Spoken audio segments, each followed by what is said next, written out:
Live from New Delhi, you're watching DD India News Hour, India's voice to the world. I'm Amritpal Singh. Coming up in the next 1 hour, India's Prime Minister Narendra Modi engages in a 3-hour-long conversation with podcaster Lex Fridman. Says when India speaks of peace, the world listens. Also gives a strong worded advice to Pakistan. India's flagship conference on geopolitics and geoeconomics, the Raisina Dialogue, set to be inaugurated by Prime Minister Narendra Modi in New Delhi on Monday. New Zealand Prime Minister Christopher Luxon to deliver the keynote address. The Baloch Liberation Army does it again. They crash an explosive-laden car into a bus in the Noshki town in Pakistan, killing 5 army soldiers of Pakistan. This comes days after the attack on a train in Balochistan. And astronauts Sunita Williams and Barry Wilmore all set to return to Earth after a 9-month stay in the International Space Station as NASA's Crew 10 arrives at the International Space Station.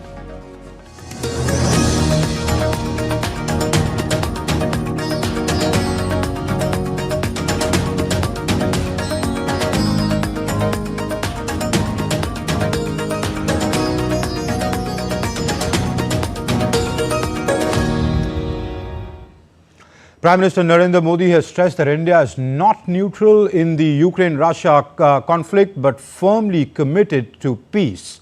In a podcast interview with AI researcher and US-based podcaster Lex Fridman, Prime Minister Modi emphasized that the world listens whenever India speaks of peace because it's the land of Gautam Buddha and Mahatma Gandhi. Referring to the Russia-Ukraine conflict, Prime Minister said that India has close ties with both countries. He also said that India is not neutral in the conflict while reiterating that it stands with peace. Proxy war चल रहा है. अब ये कोई ideology नहीं है. Ideology ऐसी थोड़ी होती है.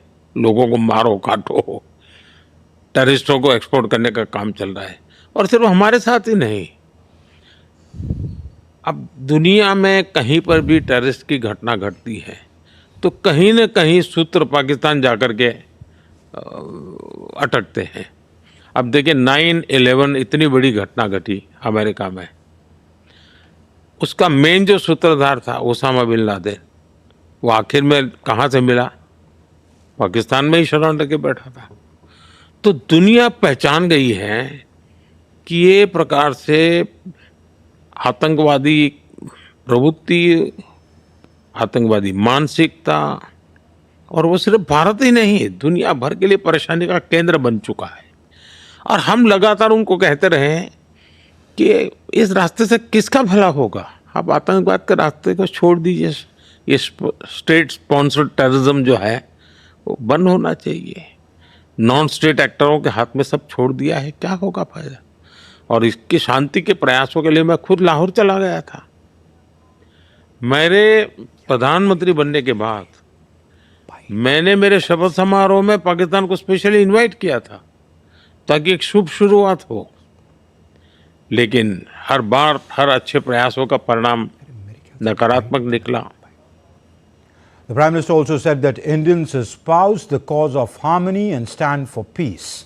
The Prime Minister highlighted that the current geopolitical scenario around the world, addressing issues like Pakistan's state-sponsored terrorism, the India-China relationship and the Russia-Ukraine conflict. While speaking about Pakistan, Prime Minister stated that every attempt by India to foster peace was met with hostility and betrayal. 2020 में जो सीमा पर जो घटनाएं घटी, उसके कारण हमारे बीच स्थितियां काफ़ी दूरी की बन गई. लेकिन अभी राष्ट्रपति श्री के साथ मेरा मिलना हुआ, उसके बाद सीमा पर जो चीज़ें थी उसमें नॉर्मल से आ चुकी हैं. 2020 के पहले की स्थिति में हम लोग अब काम कर रहे हैं. अब धीरे धीरे वो विश्वास और वो उत्साह और उमंग और ऊर्जा वापस आ जाए. वो उसको थोड़ा समय लगेगा कि बीच में 5 साल का अंतराल गया है. हमारा साथ होना ना सिर्फ बेनिफिशियल है बल्कि ग्लोबल स्टेबिलिटी और प्रॉस्पेरिटी के लिए भी जरूरी है। और जब 21वीं सदी एशिया की सदी है तो हम तो चाहेंगे कि भारत चीन के बीच में स्पर्धा सब स्वाभाविक है, स्पर्धा कोई गलत चीज नहीं है, ये संघर्ष नहीं होना चाहिए। And Prime Minister Modi emphasized the importance of strengthening ties between India and China. Despite past tensions, he advocated dialogue over discord and cooperation over conflict as the way forward. मेरा रशिया के साथ भी घनिष्ठ संबंध है, Ukraine के साथ भी घनिष्ठ संबंध है। मैं राष्ट्रपति पुतिन के सामने बैठ करके मीडिया को कह सकता हूं कि युद्ध का समय नहीं है। और मैं जेलेंस्की को भी एक मित्र भाव से उनको भी कहता हूं कि भाई दुनिया कितनी ही आपके साथ खड़ी क्यों न हो जाए, युद्ध भूमि में कभी भी परिणाम नहीं निकलने वाला है। परिणाम तो टेबल पर ही निकलने वाला है। और टेबल पे परिणाम तब निकलेगा जब उस टेबल पर यूक्रेन और रशिया दोनों मौजूद होंगे। पूरी दुनिया यूक्रेन के साथ बैठ करके कितनी माथापच्ची कर ले, उसे परिणाम नहीं आता है। दोनों पक्षों का होना जरूरी है। और शुरू में समझा नहीं पा रहा था, लेकिन आज जो इस प्रकार का वातावरण बना है उससे मुझे लगता है कि अब रशिया यूक्रेन, मैं आशावादी हूं कि बहुत उन्होंने खुद ने तो गंवाया है, दुनिया का बहुत नुकसान हुआ है। ग्लोबल साउथ को सबसे ज्यादा नुकसान हुआ है। पूरे विश्व में फूड, फ्यूल एंड फर्टिलाइजर उसका संकट रहा है। तो पूरा विश्व चाहता है जल्दी से जल्दी शांति हो। और मैं हमेशा कहता हूं कि मैं शांति के पक्ष में हूं, मैं न्यूट्रल नहीं हूं, मैं शांति के पक्ष, मेरा एक पक्ष है और मैं उसके लिए प्रयत्नरत हूं। And Prime Minister Modi also outlined India's ambition in artificial intelligence, the global rise of Indian talent and the irreplaceable role of human intelligence in shaping technology. एक बात आप शायद ज्यादा लगेगी और हो सकता है किसी को बुरा भी लगे, लेकिन जब आपने पूछा है तो अभी मेरे मन में से निकल रहा है, मैं कहना चाहता हूं। दुनिया एआई के लिए कुछ भी कर ले, भारत के बिना एआई अधूरा है। बहुत जिम्मेवार स्टेटमेंट में कर रहा हूं। मुझे लगता है देखिए, एआई डेवलपमेंट एक कोलैबोरेशन है। यहां हर कोई एक दूसरे को अपने एक्सपीरियंस और लर्निंग से सपोर्ट कर सकता है। और इंडिया सिर्फ इसका मॉडल नहीं बना रहा, बल्कि स्पेसिफिक यूज केसेस से के हिसाब से एआई बेस्ड एप्लीकेशंस को भी डेवलप कर रहा है। And we are joined by, to talk about that, we are joined by Shekhar Iyer, senior journalist. Shekhar, good to have you on the show. A long podcast, 3 hours, 17 minutes. Did you hear it fully? I did, Amritpal, I did. Okay, so what are your first impressions of the podcast, what he had to say on various subjects? You know, fasting, his childhood, Godhra, post-Godhra riots, something which he's, often accused of not talking about enough. He touched about that. He talked about criticism, how he takes criticism. He talked about AI, Pakistan, China, Donald Trump. Your first impressions? Well, Amritpal, since this was a podcast, it was a completely different approach. One could see that there were a lot of personal elements, and there was also about the worldly matters, worldly affairs, the challenge of the artificial intelligence, and also there was a dimension which I think the Prime Minister has not spoken before. That is his own spiritual journey, what inspired him. And the most interesting part was when Lex Fridman recited Gayatri Mantra and wanted to check with the Prime Minister whether he had pronounced the mantra correctly. And the Prime Minister explained the significance of mantra, which the rishis of this land have, bequeathed. And he explained that how the power of concentration how meditation helps in the power of concentration. Now, these are aspects which the Prime Minister has never dealt before. Yes, it started with fasting, because Lex said that he himself underwent fast for this interview to understand what is fasting and how does one abstain from food, and how did the Prime Minister manage to do it for long periods, say during 2 Navaratris. Also, the Prime Minister mentioned about the Chaturmas, a period which starts with the somewhere from mid-July, when the saints and mystics don't leave their place because it's a monsoon season, and they believe their movement would cause loss of life. In terms of, they don't want to even step on a worm. So, and the Prime Minister said during that period, he has only one meal a day. We all know that during Navaratri, starting with say, from the first day of Navaratri and up to say Navami, Mahanavami, he completely doesn't take anything. But today the aspects came out like he has only one meal a day during this Chaturmas, which is almost 3.5-4 months. I mean, and the Prime Minister said it's a way of cleansing the body, getting rid of toxicity. And already the Prime Minister has given a call for all Indians, each one of us, to take the battle of the bulge, obesity, as a serious, health challenger. So if you look at it, this is a very wholesome interview. There are very stated positions. On the Shikhar, on the fasting bit, it is well known that the Prime Minister fasts during Navratri. That is something which was not new for the people of this country.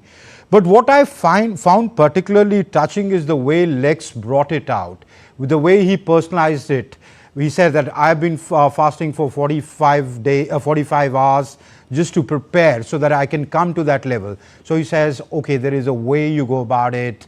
I begin by having water, and then he talks about the whole personal experience and why fasting.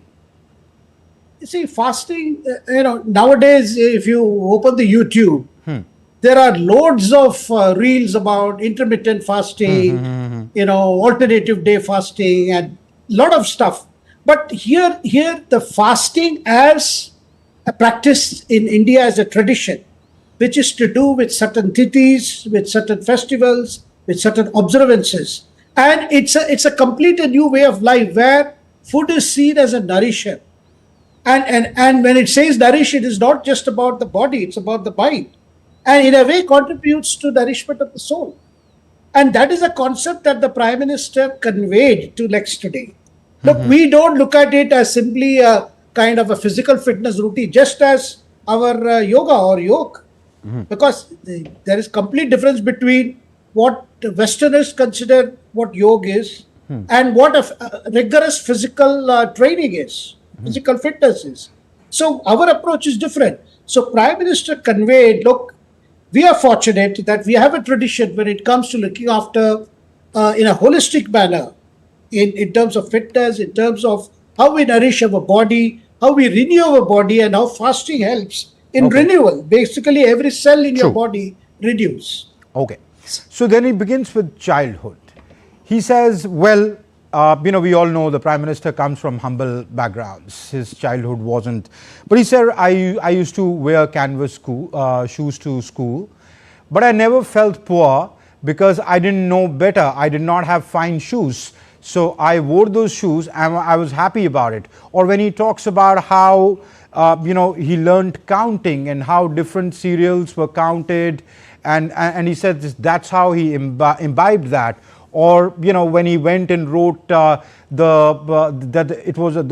was fascinated by the way sun rose, and then he goes last, and then he starts writing and he says how it builds up my creativity. It's not just about the man Narendra Modi, but it's a message that he's saying that that's the way to learn, that's the way to grow, that's what childhood is all about. Normal, happy, where you don't care about whether I have this car, I've achieved this, I have not achieved this or not. Amritpal, the Prime Minister says, poverty, the way we look at poverty and the way he looked at, his family's deprivations and lack of economic wherewithal, for many comforts, as not something that was discouraging. That was because that was not something he felt he was in deep misery about it. No.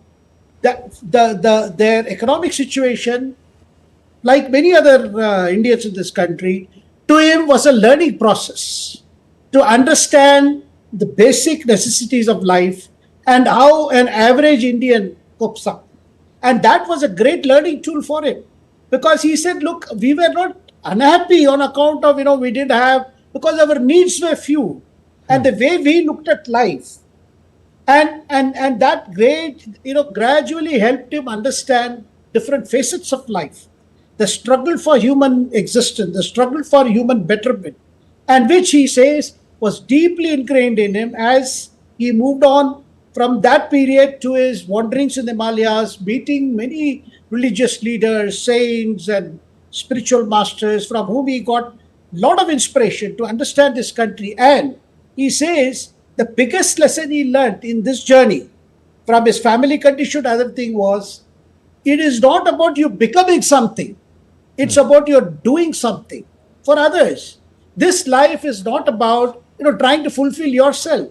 See, this remarks completely flies away from what the opposition has always tried to show, that as a prime minister is somebody deeply driven by ambition.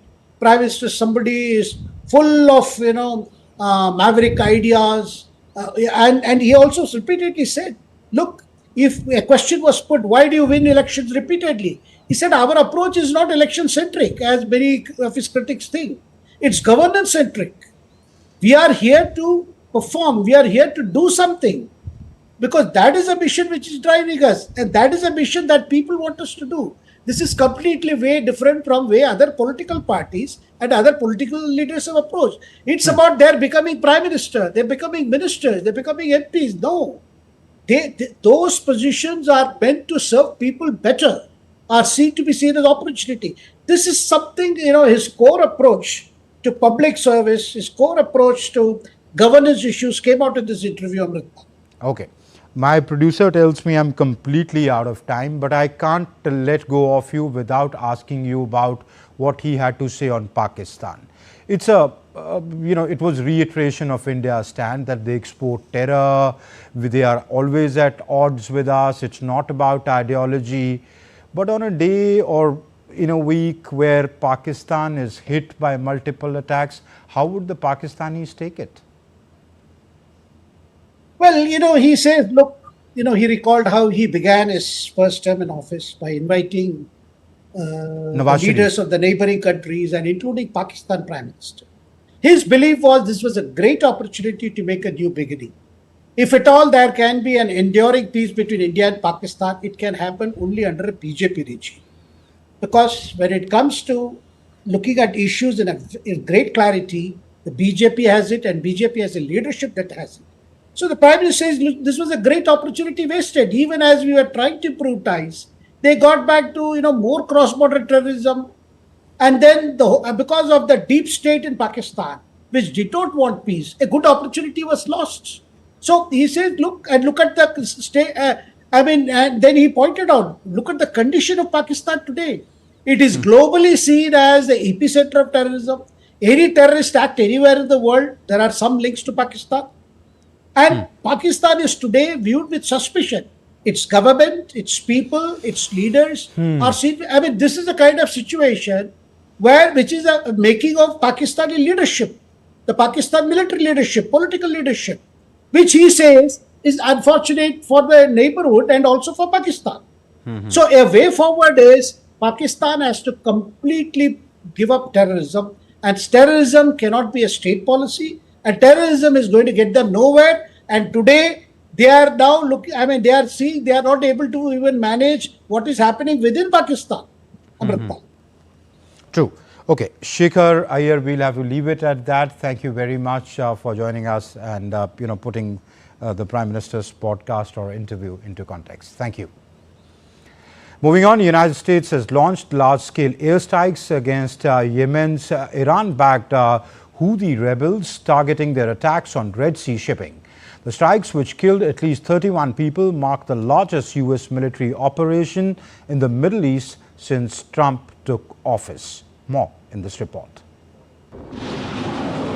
United States launched military strikes against Yemen's Iran-aligned Houthis on Saturday over the group's attacks against Red Sea shipping, warning, "Hell will rain down upon you if the Houthis do not abandon their campaign." Video shared by the US Central Command on Saturday shows a ship firing missiles and a strike on a ground building seen from above. Trump, in Truth Social posts, wrote, "Today, I have ordered the United States military to launch decisive and powerful military action against the Houthi terrorists in Yemen. They have waged an unrelenting campaign of piracy, violence, and terrorism against American and other ships, aircraft, and drones. To all Houthi terrorists, your time is up and your attacks must stop starting today. If they don't, hell will rain down upon you like nothing you have ever seen before." It was the first such strikes against the group since President Donald Trump took office in January. The Houthi-run health ministry said that at least 31 people were killed and 101 others injured in the US strikes on Yemen's Sana'a. Trump in his post also warned Iran, asking it to stop backing Houthis. Trump wrote to Iran, "Support for the Houthi terrorists must end immediately. Do not threaten the American people, their president, who has received one of the largest mandates in presidential history or worldwide shipping lanes. If you do, beware, because America will hold you fully accountable and we won't be nice about it." Meanwhile, the commander of Iran's Revolutionary Guards, Hossein Salami, threatened a decisive and conclusive response to any enemy who executes their threats. Iran will not wage war, but if anyone threaten, it will give appropriate, decisive, and conclusive response. Ansar Allah, the representative of the Yemenis, make its own strategic and operational decision independently. White House National Security Advisor Mike Waltz said that US strikes targeted multiple Houthi leaders in Yemen. Adding to that, he said that Iran was put on notice to stop backing the rebel group and its attacks on Red Sea shipping. This was an overwhelming response that actually targeted multiple Houthi leaders and took them out. And the difference here is, one, going after the Houthi leadership, and two, holding Iran responsible. The Houthis began attacking ships near the Red Sea in late 2023. After a period of relative calm coinciding with the ceasefire in Gaza in January, Houthis announced on Tuesday that they will attack any Israeli ship that violates the group's ban on Israeli ships passing through the Red and Arabian Seas, the Bab al-Mandab Strait, and the Gulf of Aden. Fuzail Ahmed reports for DT India. And as the Russia-Ukraine conflict has drawn international attention, as US President Donald Trump appealed to Vladimir Putin for a 30-day ceasefire to spare Ukrainian soldiers. The ceasefire's fate still remains uncertain. DD India's Rahul Upadhyaya brings us more.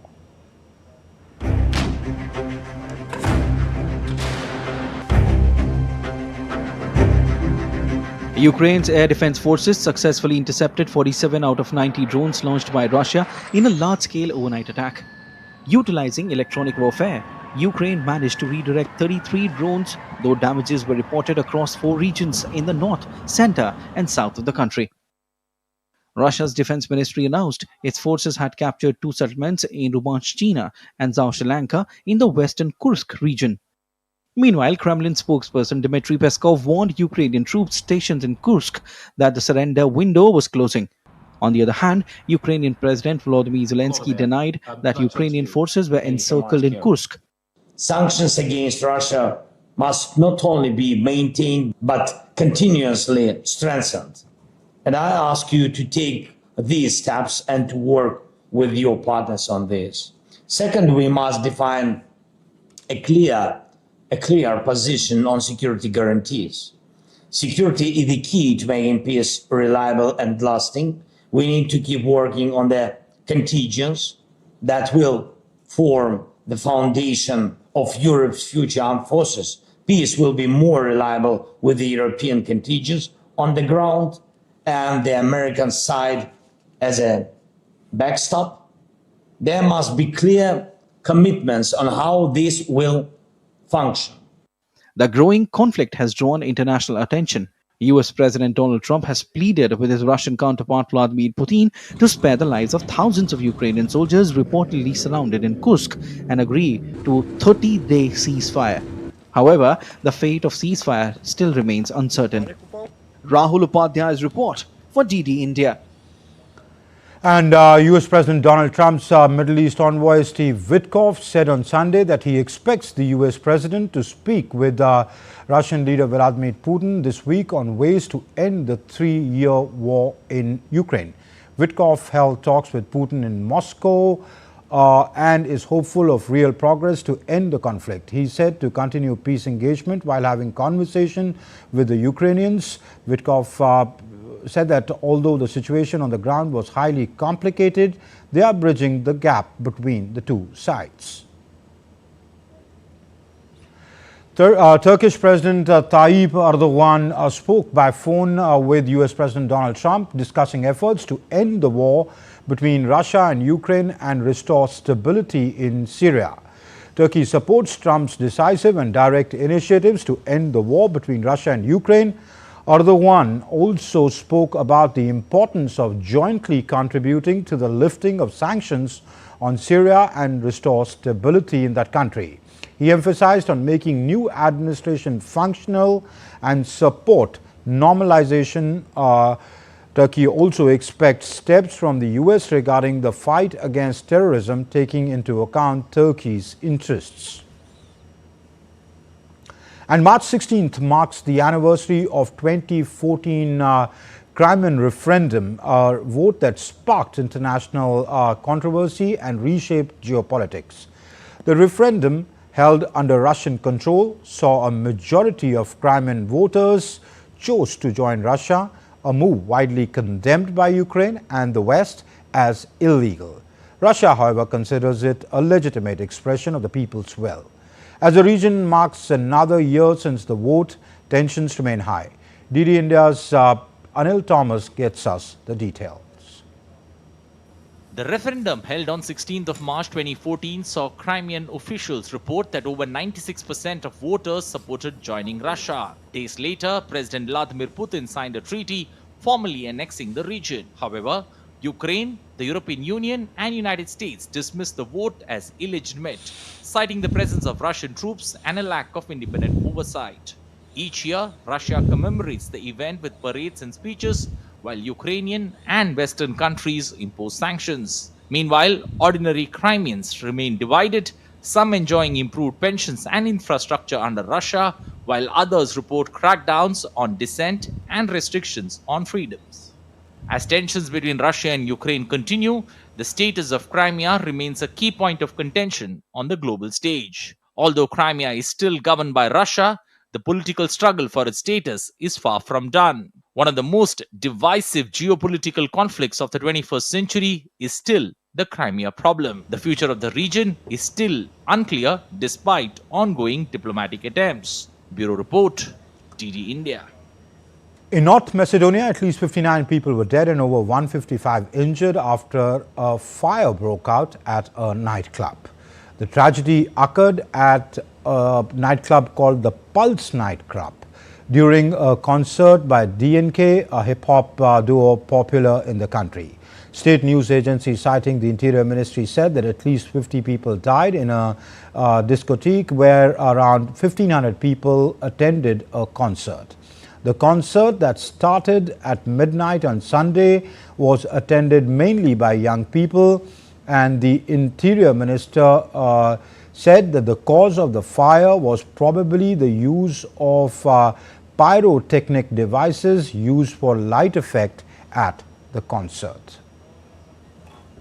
The fire was caught by the pyrotechnic used for lightning effect at the concert, and activate the sprinklers. Most likely spark caught a part of the ceiling that was made for flammable material, causing the fire to spread to the entire discotheque in a short period of time, creating thick smoke.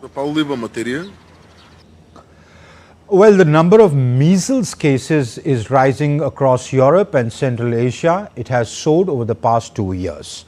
2024 reported the highest number of measles cases in 27 years, with more than 1,27,000 cases reported. 40% of the cases were children under the age of 5. In Brazil, supporters of Jair Bolsonaro gathered on Rio's famed beach at the call of the former Brazilian far-right president. The president could face trial for allegedly masterminding an attempted coup. The rally demanded amnesty for hundreds convicted over the January 2023 riots in capital Brasilia, where Bolsonaro backers stormed the presidential palace, the Congress and the Supreme Court. And Spain's Valencia celebrated the Falas festival with giant figures depicting Valencia regional leader Carlos Mazón and Dana Storm 5 months after the deadly floods. Falas are about criticism and satire, but always with respect. And still to come up on DD India News Hour, we'll be discussing with an expert what's going on in Pakistan with a series of terror attacks happening in the recent days, and why the Baloch Liberation Army is upping the ante against the Pakistani army. India and New Zealand announced the resumption of free trade agreement talks. Global financial giant Morgan Stanley says India poised to become world's third largest economy by 2028.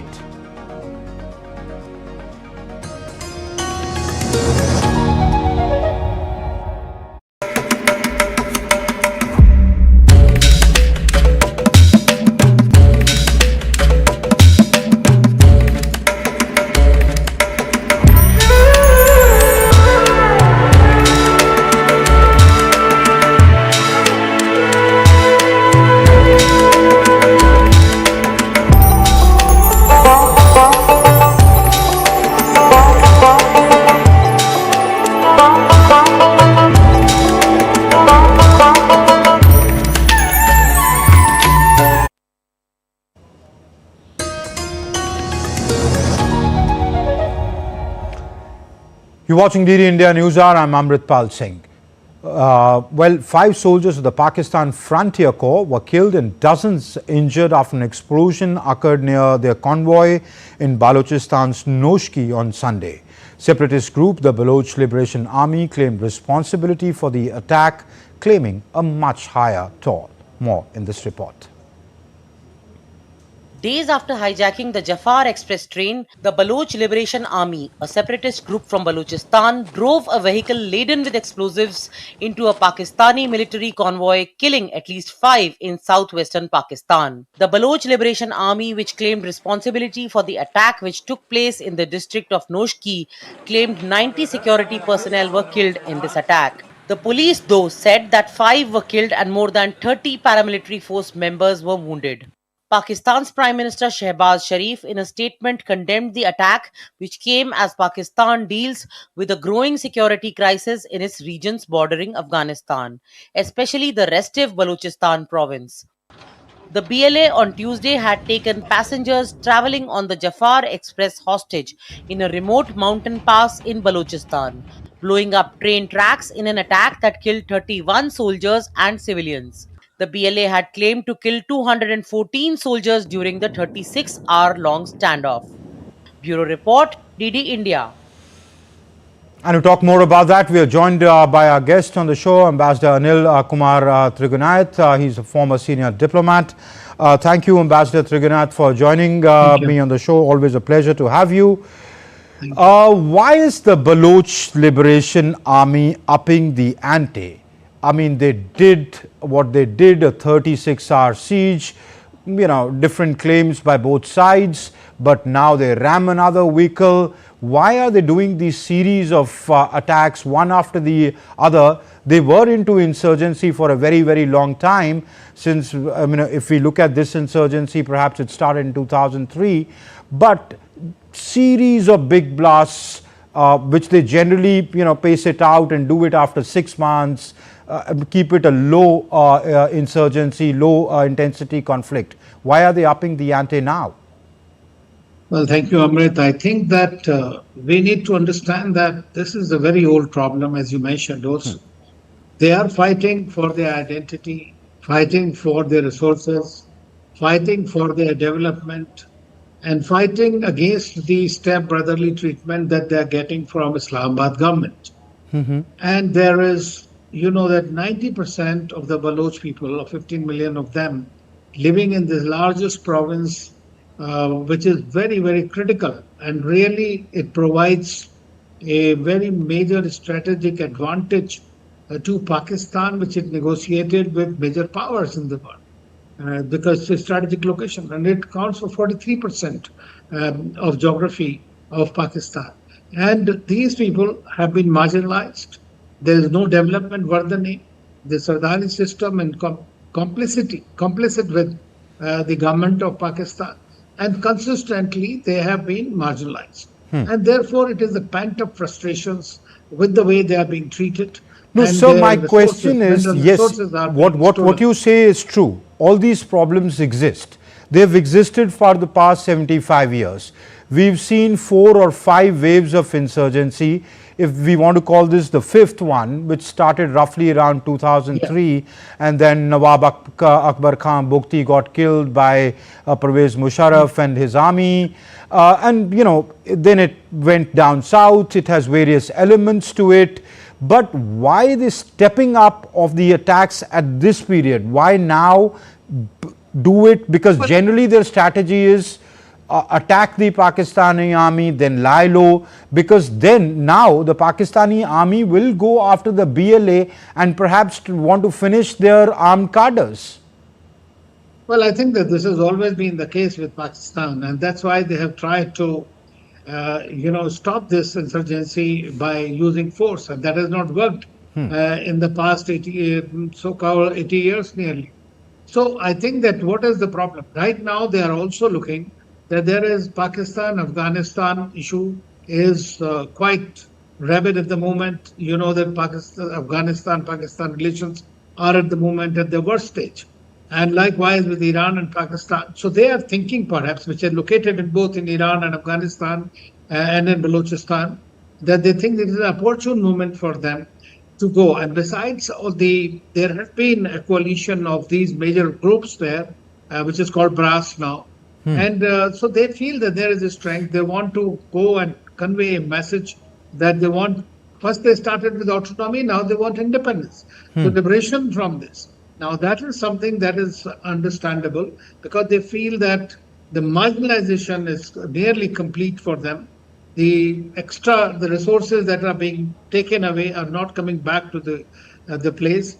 All the budget, I was listening to one of the TV, I think on your channel, some other channel, a Pakistani minister was saying that the budget goes to Sardars. It does not go to any government there to do any developmental work. So the people are frustrated, and the frustration is expressed in this manner by them. And who is going to protect and who's the main counter? But I for thought, them? Is the army. Ambassador, this state-Sardar relationship has continued since the British times. The Brits also dealt with the Sardars and, weaned them away from their tribes. Then the successive Pakistani governments, the political elite, the military elite dealt with the Sardars, didn't always give them their fair share, sometimes put them in jails, killed Akbar Khan Bugti, did not give them an even treatment. But now I thought in this wave, it is the average, the middle class Baluchi who is joining the movement, say somebody like Marang Baloch, rather than the Sardars who have lost all credibility with the people. Yes, absolutely. I mean, the Sardars have lost credibility because they have not channeled the funds that they have been receiving for the development of the ordinary people. There are no education, no hospital, no development in that place. 90% of people are below the poverty line in the country. There is unemployment. There is so youth is not only joining the Baloch Liberation Army, but they are also going into the TTP and other organizations which are run by Taliban. So I think that this is something that we see happening, and it is a direct result of the underdevelopment in this place and the marginalization and complete deprivation of the people for no hope at all. And therefore, the youth is now currently joining, and their cadres are increasing. Okay. I read somewhere, and somebody also tweeted that more and more people are taking to becoming suicide bombers. The women are also going in that. And in order to fund that, they are selling whatever little jewelry everybody had. So I think that there is a And the greater women are movement at this leading the stage. revolution. Look at Marang Baloch. She marched to Islamabad. Sad on the Correct. part of Islamabad that the police beat her up with sticks and slapped her. Well, this is what they are doing. Instead of addressing the main causes, they are continuing to, I would say, disenfranchise the people even more every day. And that's why this is going to be a problem which can't be resolved by force. True. I mean, that is for sure. But the Pakistan state doesn't, thinks that they can deal with it militarily. Look at the 2024 elections. They put this guy called Sarfaraz Bugti as the chief minister, who does not have even the minimalistic support in the province of Balochistan, amongst the people of Balochistan. Well, they're trying to follow the British model, I think, at the time. They just bring up somebody and put him in charge who carries their policies. And that's why there is a complete disengagement between the With the Baloch political and Pakistan class. state. Yes. True. Okay, what is the relationship of the BLA with the TTP, sir? Well, I think, what they say is that they are not, their objective is basically, TTP's main objective is to Talibanize Pakistan. And as you know, Afghanistan does not recognize the Durand line. So they feel free and they consider Pakistan, a large part of it, as their own. And so they have a very different objective. As far as the Baloch people are concerned, they are essentially looking for their autonomy and independence. So they feel they are being cheated completely. They were cheated in 1948 and they continue to remain being cheated even now. So this is something that is growing. Now you have seen that CPEC, China-Pakistan Economic Corridor, and more extraction of minerals, gas, which does not come back to them at all, which is not seen in the development. So that's why the more and more people are being frustrated. So to that extent. But as you know, the more and more of these kind of groups, whether separatists, extremists, terrorist groups, they have a certain kind of a collusion where they support one another, more importantly, logistically, even if they are not, in my view, politically having the same kind of an ideology. But since yes, I thought they were fissures. I thought they were fissures between the Pakhtuns and the Balochs. Well, there are always these tribal problems, and they will continue. This is the thing. Not only the terrain is very difficult, but the relationships are also very difficult. But you have to fight against one state. So it is like that. Let's try to patch up our differences and go and fight against that state which is extorting us completely. Okay. But, where do you see the Baloch movement going? Because on one hand, you have the BLA and 3-4 other organizations whose vowed aim is separatism from Pakistan, using insurgency, picking up the gun.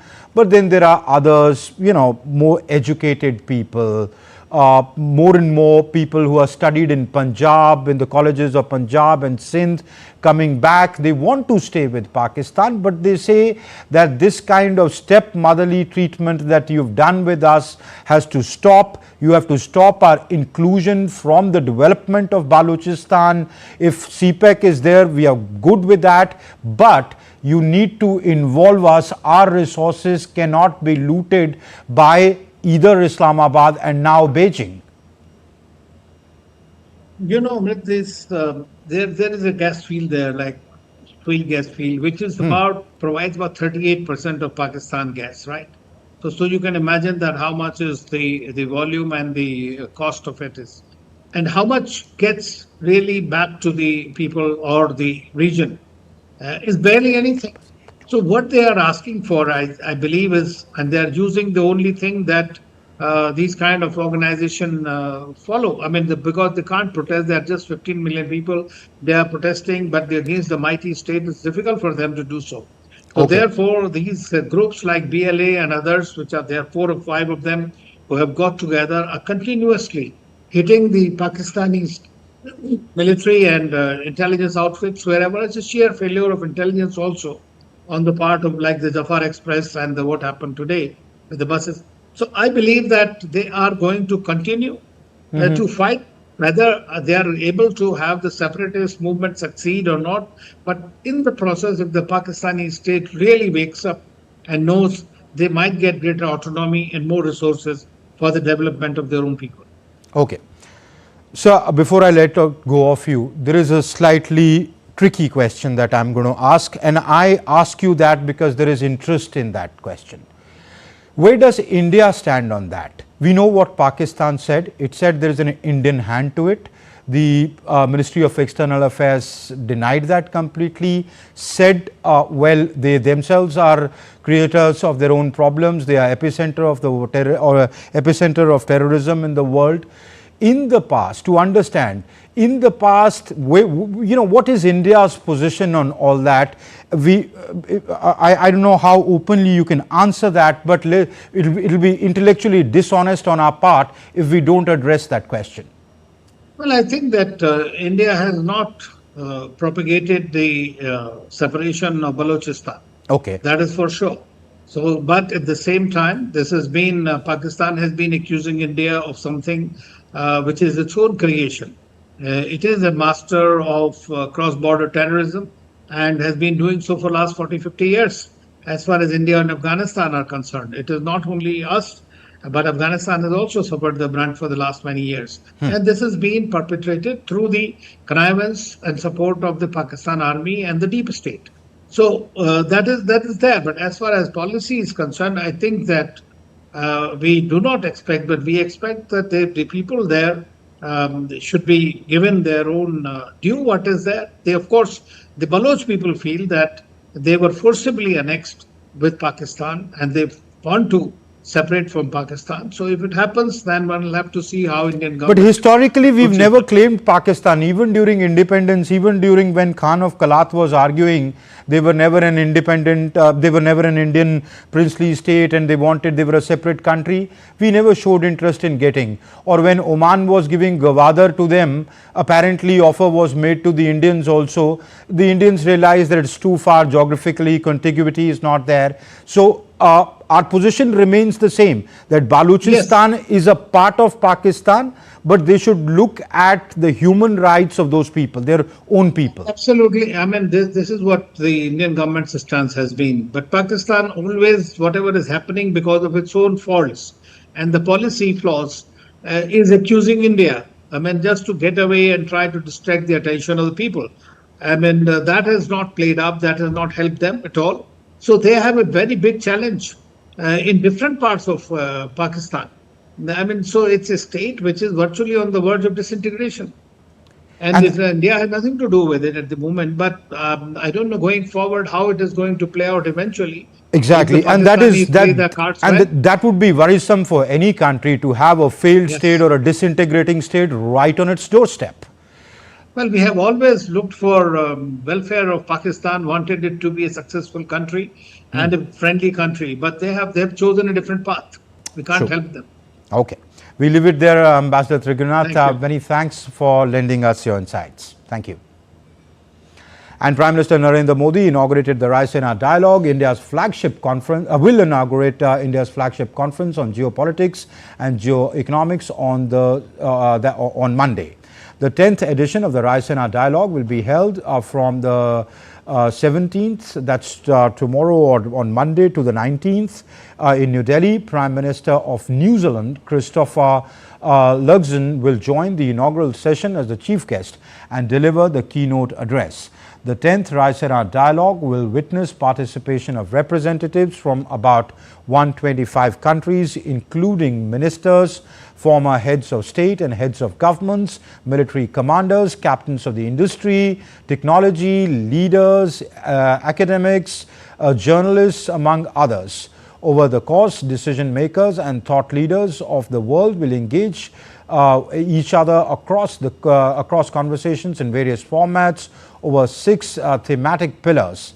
The theme of 2025 edition is Kal Chakra, People, Peace and Planet. Over 3,500 participants from about 125 countries will be joining the dialogue in person. India's External Affairs Minister Dr. S. Jaishankar called on visiting New Zealand Prime Minister Christopher Luxon in New Delhi on Sunday. India is looking forward to Prime Minister Luxon's participation as the chief guest in the Raisina Dialogue. The minister appreciated the commitment to further deepening long-standing ties between the two countries. The Raisina Dialogue is India's flagship conference on geopolitics and geoeconomics. Earlier in the day, Prime Minister of New Zealand, Christopher Luxon, arrived in New Delhi on his first official visit. During the visit, Prime Minister will engage with talks with Prime Minister Modi on Monday, covering various aspects of the bilateral aspects of the relationship. The Prime Minister will be hosting a lunch in the New Zealand Prime Minister's honor, and the New Zealand Prime Minister is also scheduled to call on President Draupadi Murmu. The visit aims to strengthen bilateral ties between India and New Zealand across all sectors and deepen people-to-people connect. He will also visit Mumbai, where he will interact with Indian business leaders and representatives from various walks of life. Prime Minister Luxon will also be the chief guest and keynote speaker at the Raisina Dialogue, as we told you earlier. And as Prime Minister Luxon visits India in the spirit of deepening economic cooperation, the two nations have announced the launch of negotiations for a comprehensive and mutually beneficial India-New Zealand free trade agreement. The negotiations for that have begun. The significant step was marked by a meeting between India's Commerce Minister Piyush Goyal and New Zealand's Minister for Trade and Investment, Todd McClay. Laying the foundation of a momentous partnership towards strengthening economic and trade ties between the two countries. The FTA negotiations aim to achieve balanced outcomes that enhance supply chain integration and improve market access. The milestone reflects a shared vision for stronger economic partnership, fostering resilience and prosperity. And India is on track to surpass Germany and emerge as the world's third largest economy by 2028. According to a report by global financial giant Morgan Stanley, India's economy is expected to grow to $4.7 trillion by 2026, making it the fourth largest global economy, just behind the United States, China and Germany. By 2028, India will overtake Germany with a projected economy of about $5.7 trillion. Additionally, India's share of the global GDP is set to rise from 3.5% to 4.5% by 2029. India's Home Minister Amit Shah chaired a review meeting in Guwahati regarding the implementation of a new criminal law in the Northeast. The chief ministers of 7 sister states of India, including Assam, Arunachal Pradesh, Sikkim, Mizoram, Nagaland, Tripura and Meghalaya, participated in the meeting. The governor of Manipur also shared his presence. Additionally, top officials from the northeastern states were also present. In a key milestone, NASA's SpaceX Crew Dragon successfully docked at the International Space Station early on Sunday, in a crew swap mission that will allow the two stranded astronauts, that's Sunita Williams and Butch Wilmore, to return home after 9 months on the orbiting lab. More in this report. After 9 months of being stuck on the International Space Station, US astronauts Sunita Williams and Butch Wilmore are a step closer to returning home. As NASA's SpaceX Crew Dragon successfully docked with the International Space Station carrying a 4-member team, paving the way for the return of 2 stranded astronauts. The Crew Dragon astronauts were warmly welcomed by their counterparts on the space station with emotional hugs and handshakes. Crew 10 has had a great journey up here, about 28 hours to get back up to the space station, and I cannot tell you the immense joy of our crew when we looked out the window and we saw the space station for the first time. Returning for a couple of people, very first time for a couple of people. And let me tell you, that is such an amazing journey. We are so excited to now be officially part of the Expedition 72. Thank you guys. And Houston, thank you for tuning in this early morning. It was a wonderful day. Great to see our friends arrive. So thank you so much. The 4-member mission, called Crew 10, comprises 2 Americans, a Russian, and a Japanese, who will replace Williams and Wilmore on the ISS. But the duo can only prepare for return once Crew 10 gets adjusted to ISS conditions, which could take a few days. They can then return to Earth in a capsule that has been attached to the station since September as part of the prior Crew 9 mission. Williams and Wilmore reached the ISS in June 2024 for a mission which was originally expected to last for a week. But NASA deemed it too risky for the astronauts to return on Boeing Starliner over propulsion system related issues. The mission to bring them back was later given to Elon Musk's SpaceX, but the launch was delayed due to some technical problems and change in weather. The issue also took a political turn as Musk, a close ally of US President Donald Trump, claimed lapses on part of the previous administration led by Joe Biden. NASA has said that Williams and Wilmore have been carrying out scientific research and conducting routine maintenance and have remained safe. The duo's plight highlights risks of human spaceflight. It has also come as a major setback for Boeing's space venture. Bureau Report, TD India. So it's good news that Sunita Williams and Wilmore are coming back to Earth. Remember that 8-day trip ended up for 9 months. That's it in this edition of DD India News Hour, but do let us know your thoughts on the news of the day. For those on the go, you can get all the latest news and updates from India and across the world on DD India's mobile app. The app is available on both Android and iOS platforms. Scan the QR code on the screen to download now. We'll be back with more news as it breaks here on DD India. I'm Amrit Pal Singh from my entire team here in Delhi. Thank you for watching DD India News Hour. Bye-bye.